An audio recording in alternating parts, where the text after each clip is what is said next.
नमस्कार बंधुरा सुमिर हेसेले आपनादेर सबाइके स्वागत। आशा करी सकले सुस्थ आछेन भालो आछेन। आजकेर रेसिपि दूध कई। कई माछ तो विभिन्न रकम भावे खेयेछेन, आजके एकबार एइभावे रान्ना करे देखबेन, असाधारण लागबे खेते, सम्पूर्ण अन्य एकटा स्वाद। चलुन ताहले रेसिपिटा देखे नेওয়া যাক। सम्पूर्ण रेसिपि देखार अनुरोध रइल। और रेसिपिटा यदि आपनादेर भालो लेगे थाके ताहले अवश्यई एकटा लाइक करते भुलबेन ना। नतून बंधु होले चैनलटिके सबस्क्राइब करे पाशे थाकबेन। चलुन रेसिपिटा देखे नेওয়া যাক। एखाने आमी 4টে কই মাছ নিয়েছি। পরিমাণ এটা 700 গ্রাম আছে। একটু বড় সাইজের কই মাছ। মাছগুলোকে নুন হলুদ ভালো করে মাখিয়ে নেব। দিয়েছি একটুখানি লঙ্কার গুঁড়ো। ভালো করে মাছগুলোর গায়ে নুন হলুদ আর লঙ্কার গুঁড়ো মাখিয়ে নেব। মাছগুলো কাটার সময় গায়ে একটু কাট লাগিয়ে নিয়েছি যাতে নুন হলুদ মশলাটা ভালোভাবে লাগে আর মাছের ভেতরটাও যাতে নুন হলুদ লাগলে বেশ টেস্ট লাগে খেতে। এমনিও কই মাছ খেতে খুব মিষ্টি। মাছগুলোকে ভালো করে নুন হলুদ মাখানো হয়ে গেলে এবার ভেজে নেব। কড়াইতে দিয়েছি বেশ খানিকটা সরষের তেল। রান্নাটা আমি সরষের তেলে করব। মাছ ভাজার জন্য তেলের পরিমাণটা একটু বেশি দিয়েছি। রান্না হয়ে গেলে মাছ ভাজা হয়ে গেলে তেলটা একটু কমিয়ে নেব। এবারে কড়াইতে দিয়ে দিয়েছি দুটো করে মাছ। সাইজে যেহেতু বড় তাই দুটো করে মাছ নিয়েই ভাজবো। উল্টে পাল্টে মাছগুলোকে ভালো করে ভেজে নেব। খুব কড়া করে মাছ ভাজবো না, কারণ খুব কড়া করে মাছ ভাজলে খেতে টেস্টটা চলে যায়, তাই একটু হালকা করে ভেজে নেব। আর যেহেতু জ্যান্ত মাছ খুব ভাজারও দরকার হয় না, হালকা ভাজলেও হয়ে যাবে। প্রথম দুটো মাছ ভাজা হয়ে গেছে, সেকেন্ড পার্টের বাকি দুটো মাছও ভালো করে ভেজে নেব।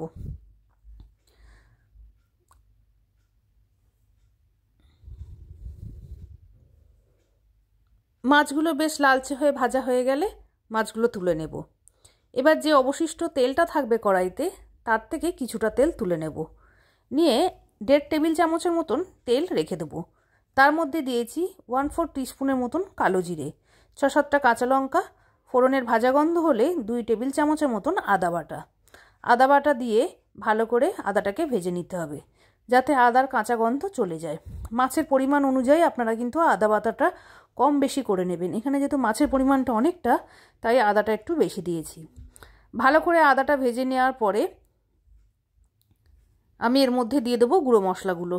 দেবো 1/2 চামচের মতন হলুদ গুঁড়ো, স্বাদ মতো নুন, নুনটা আপনারা আপনাদের স্বাদ অনুযায়ী দেবেন।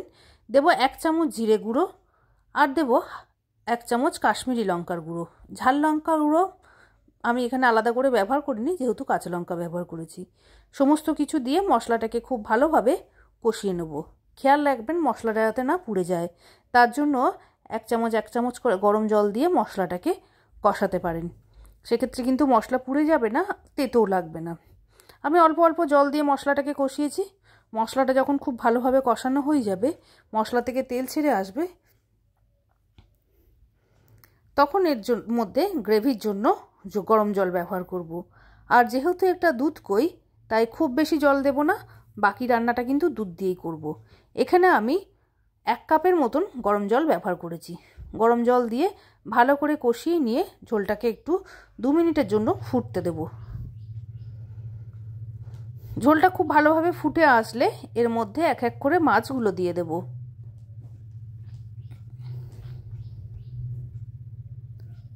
মাছ 4টেই গ্রেভির মধ্যে দিয়ে একটু উল্টে পাল্টে দেবো যাতে মাছের দুই পাশই গ্রেভিটা ভালোভাবে লাগে।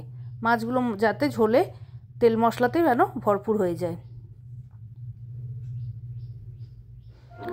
ভালোভাবে মাছটাকে উল্টে পাল্টে দেওয়ার পর 2-3 মিনিটের মতন রান্না হতে দেব।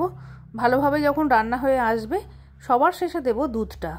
যেহেতু এটা দুধ কই তাই দুধ দিতে হবে। এই সময় গ্যাসটাকে একদম সিম করে দিয়ে বা অফ করেও দিতে পারেন, দিয়ে দুধ দিয়ে দিতে হবে। এখানে আমি 2 কাপ দুধ দিয়েছি। আপনারা গ্রেভির পরিমাণ কতটা রাখবেন সেই অনুযায়ী দুধ ব্যবহার করবেন। দিয়ে ভালো করে মিশিয়ে দিয়ে সিমে গ্যাসটা রেখে 4-5 মিনিট ফুটিয়ে নেব যাতে দুধটা ভালোভাবে সমস্ত কিছু মশলার সঙ্গে মিশে যায়। খুব জোরে গ্যাস দেবেন না, তাহলে কিন্তু দুধটা ফেটে যাওয়ার সম্ভাবনা থাকবে। দিয়ে 2-1 মিনিটের মতন 3-4 মিনিটের মতন ফুটিয়ে নেব। নিলেই রেডি হয়ে যাবে দুধ কই। এই সময় আপনারা চাইলে একটু মিষ্টি দিতে পারেন স্বাদের ব্যালেন্সের জন্য। আমি কখনো চিনি ব্যবহার করিনি, আর আপনাদের যদি আপত্তি থাকে আপনারা নাও ব্যবহার করতে পারেন, কিন্তু একটু চিনি দিলেও খেতে খারাপ লাগবে না। সমস্ত কিছু হয়ে গেলে ওপর থেকে দিয়ে দেবো আরও 3-4টে কাঁচা লঙ্কা চিড়ে নিয়ে। ঝালটা আপনারা আপনাদের স্বাদ অনুযায়ী দেবেন। আর দেব সামান্য ধনেপাতা কুচি। সমস্ত কিছু দিয়ে গ্যাসটাকে একদম সিমে করে 2-3 মিনিট ঢাকা দিয়ে স্ট্যান্ডিং টাইমে রেখে দেবো। তাহলেই রেডি হয়ে যাবে দুধ কই। খুব সহজেই রান্না করা যায় এই রেসিপি, আর খেতেও অসাধারণ লাগে। রেসিপিটা আশা করি আপনাদের সকলের খুব ভালো লেগেছে। আর যদি ভালো লেগে থাকে তাহলে অবশ্যই একটা লাইক করতে ভুলবেন না। কমেন্টসের মাধ্যমে জানাবেন আপনাদের কেমন লাগলো। আর যদি আপনি আমার নতুন বন্ধু হয়ে থাকেন তাহলে চ্যানেলটিকে সাবস্ক্রাইব করে পাশের বেল আইকনটিকে অবশ্যই ক্লিক করে দেবেন এই ধরনের নিত্য নতুন রান্নার রেসিপি পেতে। আজকের মতন এতটাই। পরবর্তী আবারও কোনো ভালো রান্নার রেসিপি নিয়ে হাজির হব। সবাই খুব ভালো থাকবেন, সবাইকে খুব ভালো রাখবেন। নমস্কার।